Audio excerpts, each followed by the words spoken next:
প্রিয় দর্শক শ্রোতা, আজকে শুক্রবার শবে বরাত, বলুন আলহামদুলিল্লাহ। এ রাতে 12 রাকাত নামাজ পড়ার সহি নিয়ম ও 11টি আমল আপনাদেরকে বলে দেব। এই 11টি আমল নামাজ আপনারা প্রত্যেকেই এই আমল করতে পারবেন, নামাজ পড়তে পারবেন। ধীরে ধীরে চলে আসলো পবিত্র শবে বরাত। খুশি হয়ে থাকলে বলুন আলহামদুলিল্লাহ। শবে বরাতে পবিত্র হয়ে ইখলাসের সঙ্গে যত বেশি বেশি ইবাদত করা যায় ততই ভালো। যে কোনো গুনাহ ও হিংসা বিদ্বেষ থেকে বেঁচে থাকাও ইবাদত কবুল হওয়ার মাধ্যম, বলুন সুবহানাল্লাহ। এখানে শবে বরাতের বিশেষ ফজিলতপূর্ণ 11টি আমল আপনাদেরকে বলে দেব। তারপর 12 রাকাত নামাজের এরকম নিয়ম, সহি নিয়ম আপনাদেরকে বলে দেব। আজকের আলোচনাটি প্রত্যেকের জন্য খুবই উপকারী হবে ইনশাআল্লাহ। এই আমল ও নামাজগুলি পড়লে আপনার জীবনের সকল গুনাহ মাফ হবে, হায়াত রিজিকে বরকত হবে, বলুন সুবহানাল্লাহ। প্রিয় দর্শক, 1 নম্বর আমলটি হলো বেশি বেশি ইস্তেগফার পাঠ করা। হযরত আয়েশা রাদিয়াল্লাহু তাআলা আনহা বলেন, আমি বললাম, হে আল্লাহ রসুল, যদি আমি লাইলাতুল কদর জানতে পারি তাহলে সে রাতে কি বলবো? তিনি বললেন, তুমি বলো এই দোয়াটি, অনেক ফজিলত রয়েছে এই দোয়ার মধ্যে। প্রিয় দর্শক, শবে বরাতের রাতিতেও বেশি বেশি এই দোয়া পাঠ করব আমরা। দোয়াটি হলো আল্লাহুম্মা ইন্নাকা আফুউন কারীম তুহিব্বুল আফওয়া ফাআফু আন্নী। এই ফজিলতপূর্ণ দোয়াটি আমরা শবে বরাতের রাতেও পাঠ করতে পারবো। অনেক ফজিলত রয়েছে এই দোয়াটির মধ্যে, আপনারা দেখে আমল করতে পারবেন। আল্লাহুম্মা ইন্নাকা আফুউন কারীম তুহিব্বুল আফওয়া ফাআফু আন্নী। অর্থ হলো, হে আল্লাহ, আপনি সম্মানিত ক্ষমাকারী, আপনি ক্ষমা করতে পছন্দ করেন, অতএব আপনি আমাকে ক্ষমা করে দিন। তিরমিজি শরীফের হাদিস।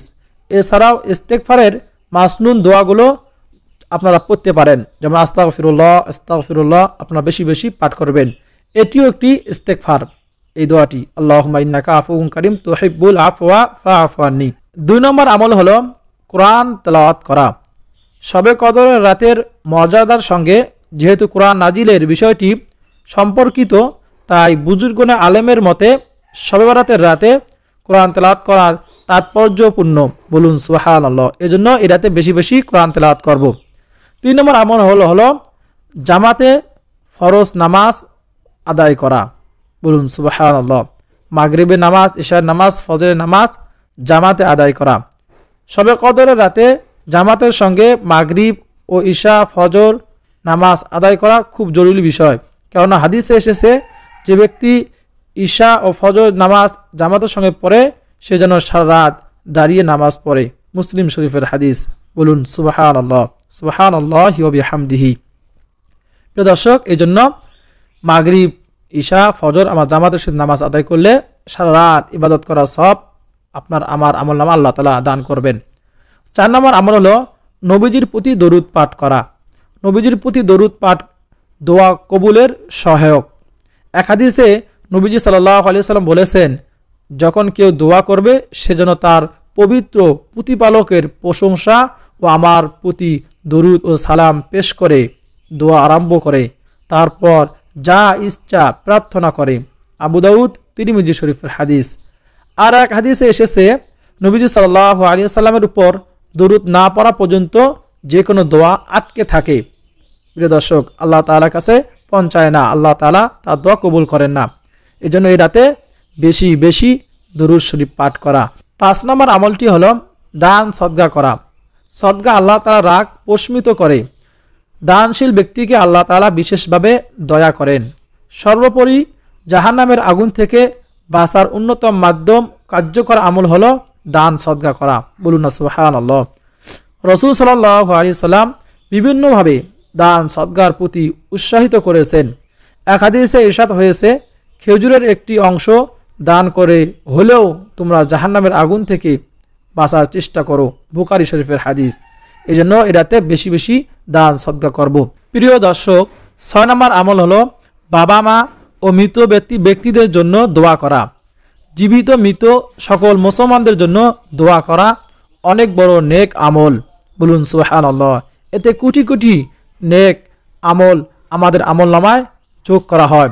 এজন্য এই রাত্রিতে বেশি বেশি এই দোয়াটি পাঠ করা। দোয়াটি হলো রব্বানা গফিরলি ওয়ালি ওয়ালিদাইয়া ওয়ালিল মুমিনিনা ইয়াউমা ইয়াকুমুল হিসাব। আপনারা দেখে দেখো আমল করতে পারবেন। রব্বানা গফিরলি ওয়ালি ওয়ালিদাইয়া ওয়ালিল মুমিনিনা ইয়াউমা ইয়াকুমুল হিসাব। অর্থ হলো, হে আমাদের রব, আমাকে, আমার মাতা পিতাকে এবং সব ইমানদারকে আপনি সেই দিন ক্ষমা করে দিন যেদিন হিসাব কায়েম করা হবে। সূরা ইব্রাহিম আয়াত 41। এছাড়াও বাবা মার জন্য কোরআনে বর্ণিত দোয়াগুলো করতে পারেন। মৃতদের জন্য পবিত্র কোরআনের এই দোয়াটি করা যায়। রব্বানা গফির লানা ওয়ালি ইখওয়ানিনাল্লাযীনা সাবাকুনা বিল ঈমান ওয়ালা তাজআল ফি কুলুবিনা গিল্লাল লিল্লাযীনা আমানু রব্বানা ইন্নাকা রাউফুর রহিম। প্রিয় দর্শক, আপনারা বাংলা দেখে দেখে আপনার এই দোয়াগুলো শিখে নেবেন, অথবা দেখে দেখেও আপনার দোয়াগুলো পাঠ করতে পারবেন। অর্থ, হে আমাদের প্রভু, আমাদেরকে ক্ষমা করো এবং আমাদের সেসব ভাইকেও ক্ষমা করো যারা আমাদের আগে ঈমান এনেছে। আর মুমিনদের প্রতি আমাদের হৃদয়ে কোনো বিদ্বেষ রেখো না। হে আমাদের পালনকর্তা, নিশ্চয় তুমি অতি স্নেহশীল পরম করুণাময়। সূরা হাসর আয়াত 10। 7 নম্বর আমল হলো বিগত কাজা নামাজ পড়া। শবে বরাতের রাতে বুদ্ধিমানের কাজ হলো এই আমলটি করা। তা হলো বিগত জীবনের কাজা নামাজগুলো আদায় করা এ রাতিতে। যেহেতু সারা রাত আমরা জেগে থাকবো, আমরা কাজা নামাজগুলো আদায় করে নেব। প্রিয় দর্শক, এই আমল আল্লাহ তাআলার সবচেয়ে প্রিয় কথার জিকির। প্রিয় দর্শক, এই জিকির দ্বারা আল্লাহ তাআলার নৈকট্য অর্জন সম্ভব। প্রিয় নবীজি সাল্লাল্লাহু আলাইহি সাল্লাম এমন সহজ 4টি জিকিরের কথা বলেছেন। এই 4টি জিকির ভিডিও শেষে আপনাদেরকে বলে দেব ইনশাআল্লাহ। এই জন্য ভিডিওটি শেষ পর্যন্ত দেখবেন। হযরত আলী রাদিয়াল্লাহু তাআলা আনহু থেকে বর্ণিত, রাসূল সাল্লাল্লাহু আলাইহি সাল্লাম বলেছেন, যখন মধ্য শাবানের রাত আসে তখন তোমরা এ রাতে নামাজ পড়ো এবং পরের দিন রোজা রাখো। ইবনে মাজাহ শরীফের হাদিস। কোনো নির্দিষ্ট নামাজের কথা সুস্পষ্টভাবে উল্লেখ নেই। সেজন্য আমরা যেসব নফল নামাজ কোরআন হাদিস দ্বারা প্রমাণিত সেসব নামাজ বুজুর্গরা দিন পড়েছেন, সে নামাজ, সে ইবাদতগুলি আজ ধারাবাহিকভাবে আপনাদের সামনে তুলে ধরব, যাতে আপনারা পুরা রাত এসব ইবাদত করতে সহজ হয় আপনাদের। আজকে যা যা আলোচনা করব: 6 রাকাত আওয়াবিন নামাজের ফজিলত ও নিয়ম, 2 রাকাত তাওবা নামাজের ফজিলত ও নিয়ম, তাহাজ্জুদ 4 রাকাত নামাজের নিয়ম ও ফজিলত। আওয়াবিন নামাজ পড়ার জন্য মাগরিবে ফরজ ও সুন্নত নামাজের আদায়ের পর 6 রাকাত নফল নামাজ পড়তে হয়। তবে কেউ চাইলে 2 রাকাত, 4 রাকাত বা 8 রাকাত পর্যন্ত পড়তে পারেন। নিয়মিত আওয়াবিন নামাজ আদায় করলে এটি অধিক ফজিলতপূর্ণ বলে গণ্য হয়। নিয়ত করার সময় মনে মনে আওয়াবিন নামাজ আদায় করিতেছি এভাবে নিয়ত করলেই হবে। উদাহরণস্বরূপ, আমি আল্লাহ তাআলার সন্তুষ্টির উদ্দেশ্যে আওয়াবিন নামাজের জন্য 2 রাকাত নামাজ পড়ছি। নিয়তের পর প্রত্যেক রাকাতে সঠিকভাবে কিরাত, রুকু এবং সিজদা সম্পূর্ণ করতে হবে। অন্যান্য নফল নামাজের মতোই নফল নামাজ এই নিয়মে পড়বেন। নিয়ম হলো 2 রাকাত করে 3 সালামের মোট 6 রাকাত নামাজ এই নামাজ আদায় করবেন। ফজিলতপূর্ণ নফল ইবাদতের মধ্যে আওয়াবিন নামাজ অন্যতম।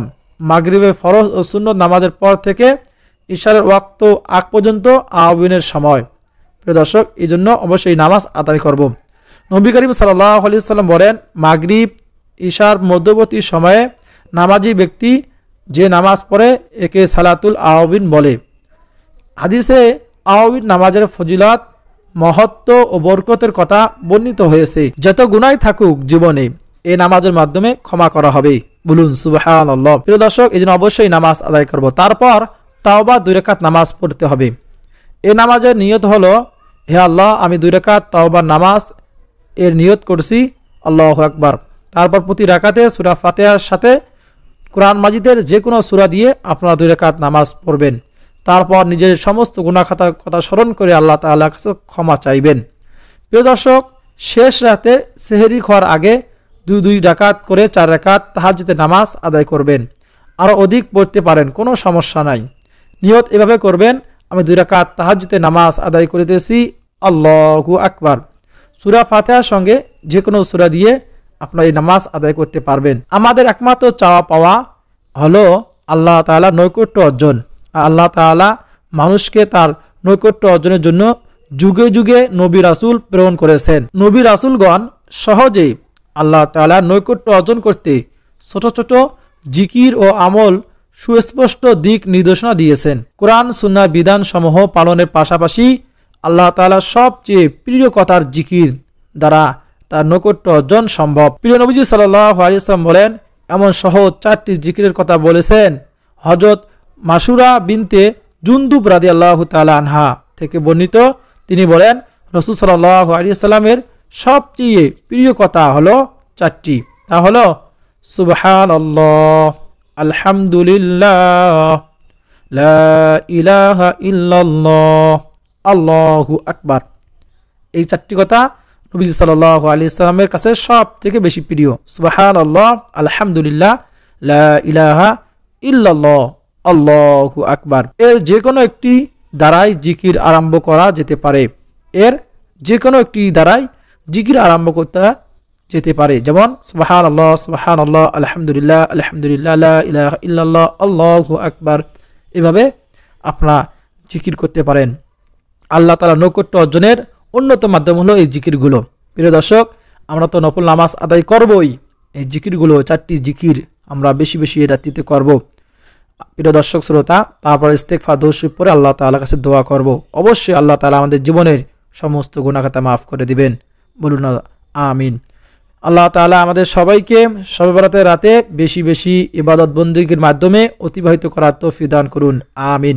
প্রিয় দর্শক, আপনি কমেন্টে আমিন লিখে ভিডিওটাকে লাইক দিয়ে আমাদের দোয়ায় শরীক থাকবেন। কেননা কার আমিন, কার মুখের কথা কখন কবুল করে আল্লাহ তাআলা আমরা কেউ বলতে পারি না। একজনরা আমিন যদি আল্লাহ তাআলা কবুল করেন, আমাদের সকলের অনেক অনেক ফায়দা হবে, সকলের জীবন ধন্য হয়ে যাবে। বলুন সুবহানাল্লাহ। এই জন্য অবশ্যই কমেন্টে আমিন লাগবো, ভিডিওটাকে লাইক দেব। প্রিয় দর্শক, আজকে এই পর্যন্ত, দেখা হবে পরবর্তী কোনো ভিডিওতে। আপনাদের সকলে সুস্বাস্থ্য কামনা করে বিদায় নিচ্ছি। আসসালামু আলাইকুম ওয়া রাহমাতুল্লাহি ওয়া বারাকাতুহু।